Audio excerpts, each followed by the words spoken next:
YouTube? It's Jay the Reactor, reacting to another video. I just want to say what's up with y'all? What's up with my subscribers?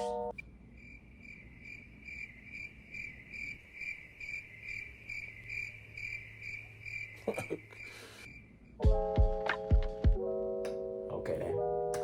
Now, yeah, I get the point. But we finna react to another SpongeBob conspiracy theory. We love the SpongeBob videos. You know, I love me some SpongeBob. But the video is the rock bottom theory. Let's get into it, bro. After watching the episode Rock Bottom, there are a ton of questions and speculations SpongeBob fans have, like, how was Rock Bottom formed? Why was Rock Bottom created? Was there an intention behind the creation of this city, or was the city always here? How does SpongeBob connect to the story of Rock Bottom? I'm sure these questions are circulating past your neurons, and the creators are making sure to hide it. Looks like you're ready for another SpongeBob conspiracy. This is the Rock Bottom theory. Nah, I remember that episode. That episode was crazy. I'm really thankful for all the support from you guys, which led me to a lot of crazy episodes. If you're not still subscribed, then please subscribe. Today I'll uncover the dark story of Rock Bottom, the anglerfish, and the bus. This is the scariest episode yet and has a reason behind the story. The theory will cover the truth of why SpongeBob was stuck in Rock Bottom and how was Rock Bottom created. With that being said, here you go. Oh my gosh, that OST. SpongeBob got the best OST. I don't care in fiction. I don't care. We can debate that shit. Patrick are going home from Glove World. They started looking for change for the bus fare and keep smacking the glove balloon at the bus driver's face. Don't forget this guy. He will be important later on. Patrick then notices a sign saying that they are leaving Bikini Bottom. But why didn't the bus stop at Bikini Bottom before leaving Bikini Bottom? Clearly the bus driver intended this, since even after knowing SpongeBob and Patrick wanted to go home, he was refusing to drive them back home. But sir, we need to get back to Bikini Bottom. They both start noticing that Rock Bottom is very different from Bikini Bottom. Rock Bottom? It sure is weird around here. Kinda different. Even the soil looks different. The soil is different, the language is different, and most importantly, the people are different. They landed in a mysterious city that's never been explored before. This was the first ever debut of Rock Bottom, a strange city full of darkness. Patrick waits for the next bus and ends up taking it home. But why on earth did the bus driver let Patrick get in but not SpongeBob? Okay, maybe the most obvious reason would be SpongeBob not paying the fare and smacking the bus driver with the glove balloon. But I don't think this is a valid reason for stranding them. I believe this bus driver was hired by a team to remove him. Maybe annoyed Bikini Bottom residents were behind SpongeBob's solitude. There was even a scene where SpongeBob sprints up the steep road to get the bus but fails to do so. This led SpongeBob to imitating Grandpa SquarePants, who says never run for a bus. Don't run for a bus.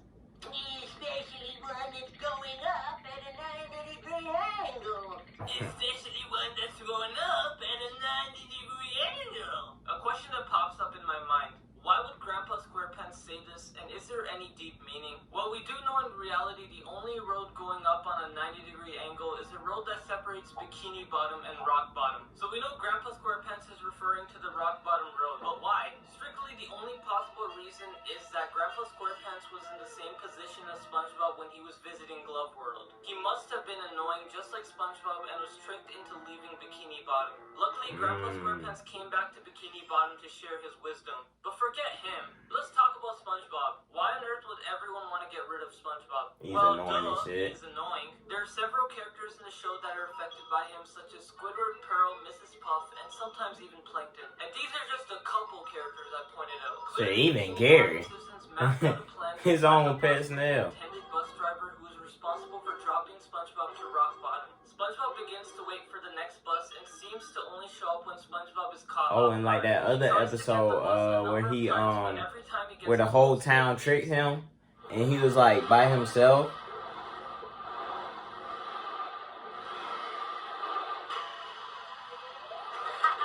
I don't know if y'all know what I'm talking about. Many of you would suggest that this is just oh my gosh, we gotta add. Works. That all bus drivers have a low tolerance of weight Bro, I was scared of that thing right there too. SpongeBob from leaving rock bottom, but to kill off all possible hope and desire to get back home. When SpongeBob arrives at rock bottom, he starts to notice the two cities are distinctive and really foreign, from the buildings to the soil. Everything you see looks unrelated, including the inhabitants. These inhabitants are in fact fish, but look nothing like the fish you see in Bikini Bottom. Yeah, because they at the bottom of the sea. Was that the fish in rock bottom were glowing. Could these fish be radioactive by any chance? If so, how? Okay.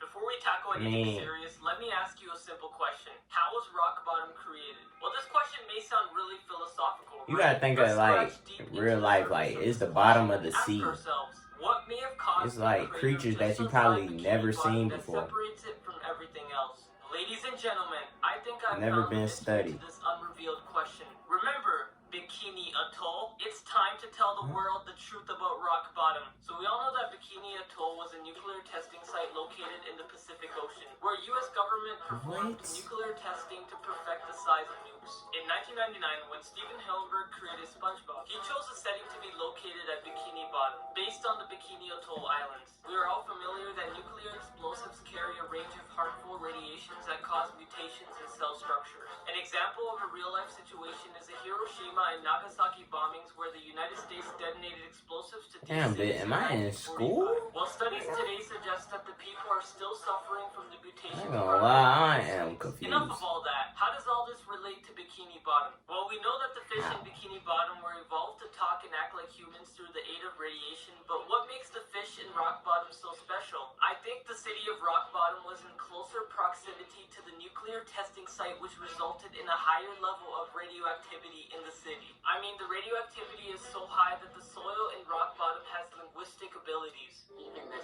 soil looks different. You mind putting me down? Essentially, Bikini Bottom was given just the right amount of radiation for the fish to evolve into walking, talking fish. But rock bottom, on the other hand, was given a higher dose of radiation, which led to abnormalities. And if you're questioning how I can prove it's because of radiation, think about this. Why would there be a 90-degree angle road separating Bikini Bottom and rock bottom? Well, obviously because the force of the nukes caused a large crater. Did you notice that every fish in rock bottom looks different? Every fish except this guy? When SpongeBob sprints for his life, a red fish approaches him to help with balloon travel. That's right, SpongeBob meets a fish that looks very different from the rock bottom fish. He looks exactly like the Bikini Bottom fish, but the only thing different is the glowing thing on his head. I think this fish was trying to blend into rock bottom style, since this fish doesn't look anything like them. Did you notice that the fish itself isn't glowing, but rather the thing on his head? The other fish in rock bottom are luminous, unlike the angular fish. He probably thought of attaching a fake glow torch on the top of his head to fool the rock bottom inhabitants into thinking he's an just angler from the bottom of the sea. If you don't believe this fish is from Bikini Bottom, then take a look at this clip. Thank you. You're welcome.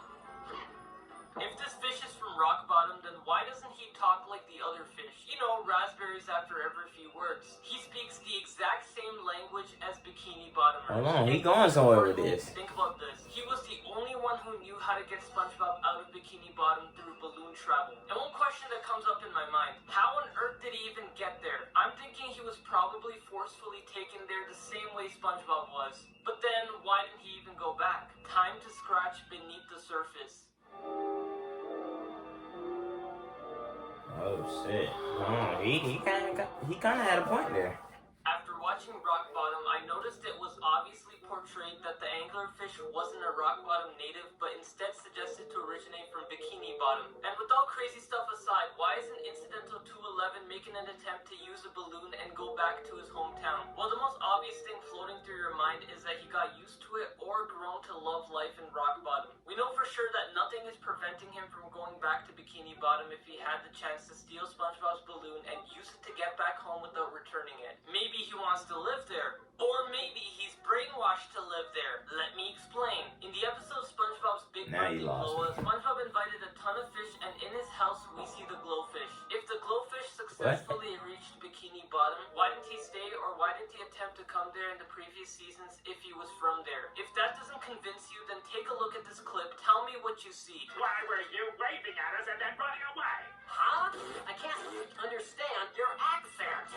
SpongeBob finally makes a return to Rock Bottom, but that's not the point. The glowfish is actually using the native Rock Bottom language and fails to comprehend the Bikini Bottom language. Now you're likely asking me, Simeon, what if this fish just learned the rock bottom language and forgot the Bikini Bottom language? Okay, maybe he forgot how to speak like the Bikini Bottom, Or you're but just he doesn't playing. even understand the language, which makes no sense. According to a lot of articles, that's while it's fair. possible to lose part of your native language, it is nearly impossible to completely lose it. And as per the episode Food Truck, it seems that Incidental 211 has no trace of the Bikini Bottom language. Not just that, but he also does not comprehend his native language now. But in Season 1, Episode 17, Rock Bottom, the anglerfish was speaking Bikini Bottom. All these clues point out that Incidental 211 was brainwashed by rock bottom fish, but how? Well, it's really hard to find the real reason, but I assume these radioactive fish are convincing him that they are the better and more superior breed as opposed to Bikini Bottom fish. But I think the most logical explanation of how Got Incidental another 211 ad culture coming was up. through 2-1.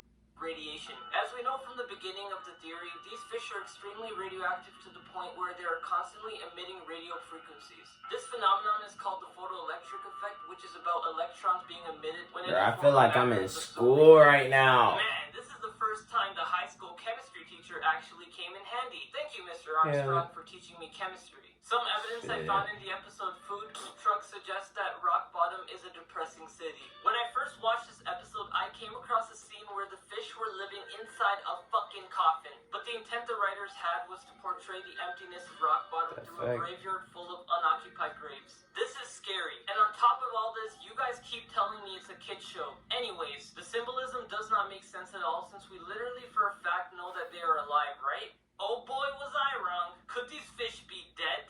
No. They can't be dead. This is a happy show.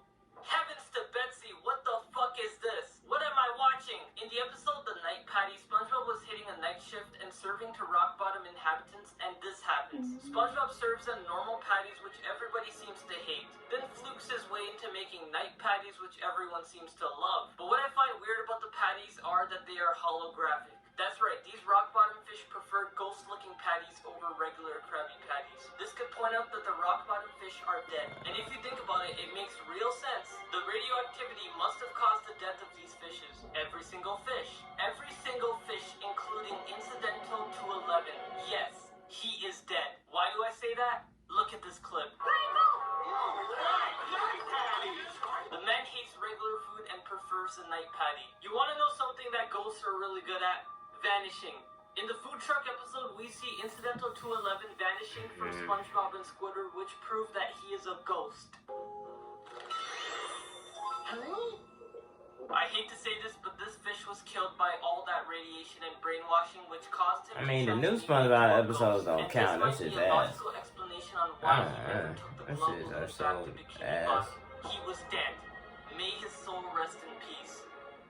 And that, my friends, is the rock bottom theory. Thank you for watching.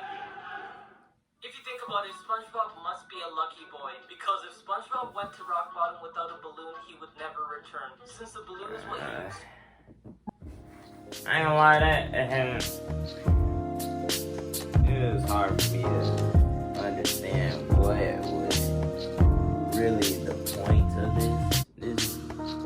There was really no point in this theory right here. But hey, that's the end of the video, man. If you're seeing this, man, like the video, subscribe, man. You don't have to. I mean, come on now. I got 4 subscribers. You can't. You don't have to subscribe. I'm just saying, you could, help a brother out, you know what I'm saying? If you like, my other videos, might as well subscribe, you know what I'm saying? But hey, that's it for the video, man. Jay out.